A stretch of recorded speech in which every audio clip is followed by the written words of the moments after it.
teman-teman,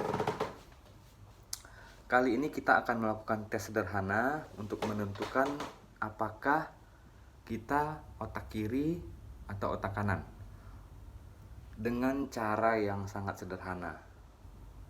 Nah, ikuti langkah-langkahnya ya. Sekarang teman-teman semuanya jangan memegang apapun termasuk HP. Kalau megang HP, taruh HP-nya. Jadi tangan teman-teman harus bebas seperti ini. Ikuti video ini ya, supaya teman-teman langsung, karena dia nggak boleh diulang, dia mesti langsung. Nah, setelah ditaruh tangan terbebas, lakukan dengan spontan apa yang saya lakukan. Yuk, 1. Nah, setelah dilakukan spontan, harus spontan ya, langsung ya saat ini ya. Nah, hasilnya akan ketahuan. Ini adalah tangan kanan saya. Nah, kelihatan ketika saya lakukan dengan spontan, jempol kanan saya ada di bawah jempol kiri. Yang artinya adalah dari tes pertama ini saya adalah otak kanan. Kalau sebaliknya, kalau seperti ini, kiri yang berada di bawah, maka kita adalah otak kiri. Itu tes yang pertama. Kita ikuti tesnya dulu ya, untuk hasilnya nanti kita jabarkan. Oke, kita masuk ke tes kedua. Bebaskan lagi tangan teman-teman. Udah bebas, lakukan dengan spontan seperti ini. Udah dilakukan ya. Ini tangan kanan. Tangan kanan saya berada di bawah seperti ini. Diimpit oleh tangan kiri ya. Artinya otak kanan lagi. Kalau kebalikannya, tangan kiri yang dihimpit, maka teman-teman adalah otak kiri. Jadi dua dominasi ini harus dilakukan dengan cara yang benar. Maksudnya langkah pertama seperti ini, langkah kedua seperti ini. Jangan sampai langkah pertama yang seperti ini. Jadi hasil yang pertama, kalau teman-teman kanan dicatat ya kanan seperti ini, bisa jadi kiri, catat juga kiri berarti ya. Catat satu kanan atau satu kiri, tergantung hasil dari teman-teman. Yang kedua seperti ini tadi, catat juga hasilnya. Jadi satu kanan bisa jadi yang kedua kiri, atau satu kiri bisa jadi yang kedua kanan. Jadi dominasi atau hasil yang didapatkan adalah lebih kurang yang pertama kanan-kanan, yang kedua kiri-kiri, yang ketiga kiri-kanan, yang keempat kanan-kiri. Nah, setelah kita ketahui ya, setelah teman-teman catat ya, ketahuan ya, pasti kita beda-beda ini. Pasti terdiri dari 4 ini ya. Bisa jadi teman-teman kanan-kanan, bisa jadi kanan-kiri, bisa jadi kiri-kiri, atau bisa jadi kiri-kanan. Nah, oke, sekarang udah ketahuan ya seperti apa ya. Sekarang tinggal kita jelaskan atau kita ketahui apa maksud dari keempat hasil tes tersebut. Jadi penonton pasti hasilnya kita berbeda-beda ya. Video ini pernah saya buat di tahun 2019, kalian bisa cek channel ini. Nah, di video itu banyak yang berkomentar, "Bang, saya hasilnya kiri kanan, aku kanan kiri, aku kanan kanan, aku..." Di video itu waktu itu belum lengkap. Jadi ini adalah untuk melengkapi dan sekaligus menjawab pertanyaan teman-teman. Terus pertanyaan mendasar lagi, apa sih bang gunanya ini kita lakukan tes-tes kayak gini? Nggak jelas gitu kan. Ada gunanya. Jadi gunanya adalah pertama untuk mengetahui kepribadian, yang kedua kecerdasan kita seperti apa gitu kan. Disclaimer sedikit ya, hasil ini pastinya tidak benar-benar akurat. Dari 7 miliar penduduk bumi, nggak mungkin definisi atau penjabaran keempat ini nanti bisa jadi ada yang miss, ada yang nggak cocok. Itu disclaimer supaya kalian nggak menyalahkan video ini. Ini saya buat berdasarkan beberapa artikel juga dan blog-blog besar ya kan. Ada yang menulis artikel ini di luar negeri juga. Jadi setelah dikombin dengan artikel yang ada di dalam negeri, luar negeri, saya cari-cari lagi, saya browsing lagi, saya googling lagi, maka hasilnya didapatkanlah lebih kurang seperti ini. Nah, sekarang kita masuk ke pembahasannya. Apa sih makna dari keempat hasil tes tersebut? Oke, santai ya, jangan terlalu buru-buru. Jadi simak aja yang jelas video ini, dan sekaligus bisa untuk kita gabungkan nanti hasil dari teman-teman. Silahkan tulis di kolom komentar. Oh iya bang, saya kanan kiri dan sesuai dengan penjelasan abang. Nah yuk kita mulai. Untuk kanan kiri, tipe orangnya seperti apa sih? Nah kanan kiri itu orangnya adalah orang yang tidak spontan, banyak pertimbangan, orang yang termasuk ramah, stabil dan tidak suka hal-hal yang rumit, dan kadang-kadang sukanya yang agak-agak tradisional gitu. Nah inilah hasil dari tes kalau hasilnya adalah kanan kiri. Teman-teman yang lebih mengetahui, oh saya kanan kiri nih dan memang kayaknya memang seperti itu, dan saya kanan kiri tapi kurang cocok, nah tuliskan di kolom komentar. Yang kedua, gimana kalau hasilnya adalah kanan kanan? Nah saya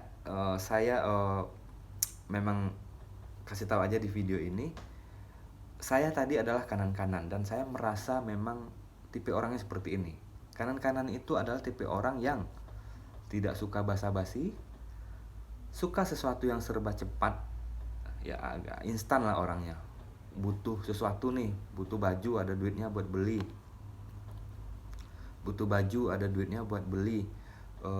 terus kalau bisa langsung sekarang juga, nggak punya nggak ada rasa untuk sabar untuk menunggu, dia lebih cepat gitu. Terus suka tantangan dan cocok untuk seni, katanya sih lebih cocok untuk seni. Memang sih saya merasa memang suka ke bidang itu, dan ada beberapa bidang yang saya kuasai juga. Saya suka main musik, ya kan, suka menggambar juga, terus suka membuat desain juga, desain logo, desain dan beberapa objekan memang saya buat telah menghasilkan uang lah, maksudnya di order sama orang yang nilainya juga juta, ya kan, ratusan ribu bahkan jutaan juga. Jadi saya merasakan cocok gitu, kanan-kanan memang orangnya seperti itu, nggak suka basa-basi, suka sesuatu yang instan, kalau punya keinginan ya pengen langsung aja. Terus suka tantangan dan cocok memang untuk seni dan yang hal-hal yang berbau kreativitas. Oke, kita lanjut lagi. Hasil yang ketiga adalah gimana kalau kiri-kiri. Nah kiri-kiri ini adalah orang yang berdedikasi, perfeksionis, logik orangnya. Pendirian orang tersebut tuh kalah dengan alasan yang rasional. Di luar itu pendiriannya tidak akan pernah kalah. Seperti itu orang yang kalau otak kiri-kiri. Dan linear, berpikir linear, dan memang tidak bisa dikatakan juga kebalikan dari kanan-kanan, tapi lebih berbeda dari kanan-kanan. Kelihatan bedanya, warnanya tuh berbeda gitu. Dan termasuk teman yang bisa diandalkan. Itu yang kalau dominasi otak kiri, karena orang kiri ini lebih rapi, ya kan. Mungkin kalau kita di kelas dia punya catatan, kita enggak, kayak begitu. Terus yang keempat, gimana kalau kiri kanan? Nah kalau kiri kanan, kalau kalian kiri kanan, menurut memang sumber dan artikel yang saya baca, saya kumpulkan nih, jadi kita nggak bahas terlalu panjang atau terlalu lebar ya. Jadi orangnya tipe pemimpin, kepeduliannya besar terhadap teman, apalagi terhadap orang yang tidak dikenal, apalagi teman gitu. Jadi dia orang yang peduli dan mengayomi lah, sifatnya begitu. Cocok untuk komunikasi, ya kan, verbal maupun visual. Orangnya populer kok gitu. Jadi di dalam beberapa lingkungan atau kelompok, biasanya orang ini cenderung kelihatan marwah pemimpinnya, dan sering ditunjuk lah, mungkin jadi ketua kelas juga, jadi ketua inilah, ketua itulah, macam-macam ya kan. Terus punya tanggung jawab, dan apalagi dalam sebuah tim ya, dalam kelompok, orang ini akan lebih bertanggung jawab untuk ini belum selesai nih, ini mesti kita kelarkan. Nah, lebih kurang seperti itu. Itu kalau tipe kiri kanan. Nah kalian yang nonton video ini saat ini, mungkin Nice Flick minta bantu nih, channel ini minta bantu juga, sekaligus kita coba ya, lihat di kolom komentar nanti apakah benar gitu dari 4 penjabaran dominasi kecerdasan itu. Dan karena keempat dominasi itu kelihatan kepribadiannya arahnya seperti apa, terus kecerdasannya seperti apa. Nah kalau kalian memang merasa kecerdasan kalian itu ada di kiri-kiri atau di kanan-kanan, tinggal disesuaikan dengan sifat bawaan dari keempat dominasi ini. Memang pada dasarnya dominasinya dua ya, otak kiri atau otak kanan, karena dua lagi ada yang kombinasi. Nah, bantu untuk lakukan semacam survei lah ya, anggaplah kita anggap survei, tapi di kolom komentar survei yang tidak resmi lah ya. Jadi kalian bantu, setiap satu komentar kalian itu akan berguna untuk orang lain yang nonton juga. Dan kalian juga mampu untuk melihat nanti di kolom komentar lebih banyak cocoknya atau enggak dari 4 penjabaran yang tadi. Jadi kelihatan akurasi dari beberapa sumber yang saya rangkum ini, akurasinya wah tinggi juga nih, akurasinya bener juga nih. Jadi dari hasilnya itu ketahuan dan kita bisa melihat, oh iya di kepribadian kita memang seperti ini, kecerdasan kita seperti ini, lebih baik kita mengembangkan bakat itu di bidang ini. Nah, kenapa saya bilang bakat? Bakat itu adalah hal yang penting untuk kita ketahui. Kalau bakat kita hitung-hitungan apa segala macam, matematika yang berbau sains, yang berbau kecerdasan kiri ya kan, rapi orangnya. Nah, maka kita tahu arah pekerjaan kita itu ke bidang mana. Karena ini akan menentukan juga keberhasilan kita di dalam bidang tersebut. Karena bakat ya kan, bakat itu cara mengujinya sederhana. Jika ada 2 orang yang sama-sama belajar gitar, ini misalkan ya, sama belajar gitar, pasti di dalam lingkungan teman-teman nih, sebagai contoh aja ya, kayaknya si ini cepet banget deh bisanya, yang ini lama banget, ini nggak bisa-bisa malahan, ini temponya salah mulu. Nah ini kelihatan di sini nih, itu yang namanya bakat. Untuk menguji bakat sederhana, bakat itu adalah kita lebih gampang mengerjakannya dibandingkan orang lain. Kalau kita bakat main bola, kita lebih gampang buat nendang bola, lebih keras, lebih cepat, lebih kencang, dan lebih mematikan untuk kiper misalnya gitu. Nah inilah yang disebut dengan bakat. Bakat itu kita lebih mudah melakukannya dibanding orang lain. Sebaliknya kalau kita tidak berbakat, mau latihan berapa lama pun, mau ini jungkir balik juga, kita nggak bisa mengalahkan orang yang berbakat. Apalagi orang yang berbakat dengan latihan. Beda ya. Kalau orang berbakat bisa aja kalah dengan orang yang tidak terlalu berbakat, tapi dia suka latihan terus. Di dunia bola bisa kita lihat, misalnya Messi kita anggap berbakat, tapi Ronaldo orang yang keras dengan latihan gitu kan. Jadi dua-duanya sama mencapai titik-titik hebat gitu. Nah ini hal-hal yang susah juga untuk kita compare, tapi intinya orang yang berbakat itu mudah untuk melakukan dibanding orang lain. Nah lebih kurang seperti itu. Bantu untuk lakukan komentar ya di kolom komen, agar yang lain juga kelihatan, oh ya ini bener nih, enggak, ini akurasinya kurang, wah jauh nih, ini videonya malah ngaco nih misalnya gitu. Tapi di beberapa artikel yang saya baca itu hasilnya sama, lebih kurang seperti ini penggambarannya. Jadi bukan karangan saya juga, ada kok blog luar negeri yang membahas ini dengan cara metode seperti ini gitu ya.